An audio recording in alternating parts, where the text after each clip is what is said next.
Madaling trabaho. Madali lang siyang tignan pero kapag tinrabaho mo na siya, maghapon ka nagbubuhat ng mabigat at maghapon ka na kayo, sobrang hirap.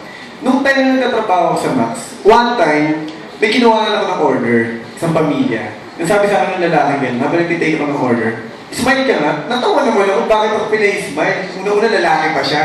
Natawa ako gano'n. Tapos hindi may nag-take lang ako ng order. Tapos pasok na ako sa kitchen, binigay ko na yung order, ganyan. Maya-maya, na sinaserve ko na yung order. Ganyan, hindi nagsiserve na ako. Binigyan niya ako ng calling card. Pagkabigay niya sa akin ng calling card, sabi niya, director ako from ABS-CBN. Sabi niya, assistant director ako ni Mr. Johnny Manahan. Si Rene de la Cruz, ni Mr. Johnny Manahan. Tapos sabi ko ganun, sabi niya, mamayang gabi, kung interesado ko mag-artista, sabi niya sa akin, tawagan mo ko. Tapos di kinuha yung calling card, kumbaga sabi ko, pag-gawa ko ng calling card, pumunta ako ng kitchen kasi nandun yung mga kaibigan ko na waiter. Sabi ko, pinagbigay sa akin ganyan ang calling card na taga-ABS-CBN. Sabi niya sa akin, pag di mo tawagan. Sabi ko, pero sabi ko nga, ang dami ng opportunities na pumasok sa akin, ang dami ng time na, actually that time, may extra na ako sa mga commercial, marami na akong mga nagawa. Tapos sabi ko, kumbaga ito na naman, another opportunity na nag-aalok sa akin na mag-artista. Di syempre, kahit nahihiya ako, pero alam ko sa sarili ko na hindi ko naman talaga gustong-gusto maging artista. Ako kasi bilang tao, sabi ko nga, practical ako eh. Kung saan merong trabaho, kung saan ako may kikita at kahit na paano makakaipon para makatulong. Kasi lola ko lang nagpapaaral sa akin eh. Siyempre, kumbaga, nahihiya naman ako na parang puno lang siya nagbibigay sa akin, kaya po niya lang naman ako. Tapos, pagdating sa bahay, kahit nahihiya ako, tinawagan ko yung calling card. Tumawag ako, tapos sabi ko, ako po yung kaninang waiter na binigyan niyo ng calling card. Sabi niya, kung willing ka, bukas magkita tayo sa labas ng ABS-CBN. Sabi niya gano'n. Di, ginabukasan, punta naman ako sa labas ng ABS-CBN, nag-meet kami. Tapos pinakilala niya ako kay Mr. Johnny Manahan. Nung pinakilala niya ako kay Mr. M, sabi niya gano'n, sige, pag-auditionin mo. At that time, wala naman talaga akong talent. Hindi ako marunong sumayaw, hindi ako marunong kumanta. Pero sabi ko nga gano'n, akala ko naman, nung kinukuha niya ako, pasok na lista na ako, pag-auditionin pala ako.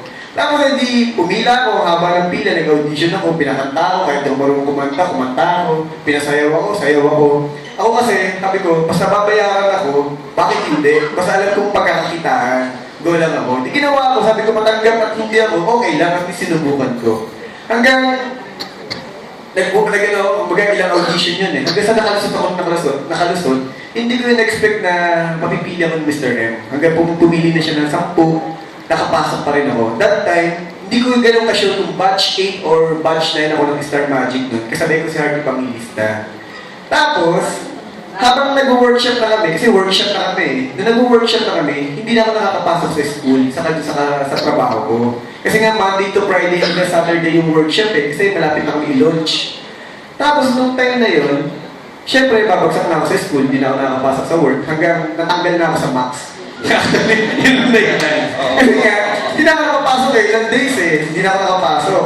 Tapos sa school naman, sabi ko sa lola ko, sabi ko, mag-artista ba ako o tapusin ko yung pag-aaral ko? Sabi sa akin ng lola ko, ganito yan, tapusin mo muna ang pag-aaral mo. Kasi pag nakatikim ka na ng pera, pag nakahawa ka na ng pera, tatamarin ka na mag-aaral. Kaya sabi niya, tapusin mo yung pag-aaral mo, at pagkatapos doon gawin mo kung anong gusto mong gawin mo sa buhay mo. And then, nung na-analyze ko, malapit na rin ako graduate nun, tinapos ko na muna yung school ko, binitawan ko yung Star Magic nun. Kaya dapat, ilo-launch na ako nun dati pa, kasama ng lahat, hindi natuloy. Kasi nga, tinapos ko muna yung school ko. Kumbaga, naging part, kumbaga sabi ko nga, sa pag-artista ko siguro, naging bahagi ang Max. Kasi nagkaroon ng opening eh. Sa that time, kumbaga nagkaroon na lalo ko ng awareness about showbiz na parang, alam mo yung nakikita mo na parang ito pala ang mga artista, ganito pala ang pagkita, ganito pala yung mga pagdadaanan ko. Kumbaga, sabi ko nga, hindi ka naman darating sa dulo kung wala kang maraming sangang pinagdaanan. And then para sa akin, ang Max, isa siya sa mga naging sanga kung bakit ako namulat o nagka-interest sa pagpasok ko sa mundong ito, sa showbiz. Kung natandaan mo raw ba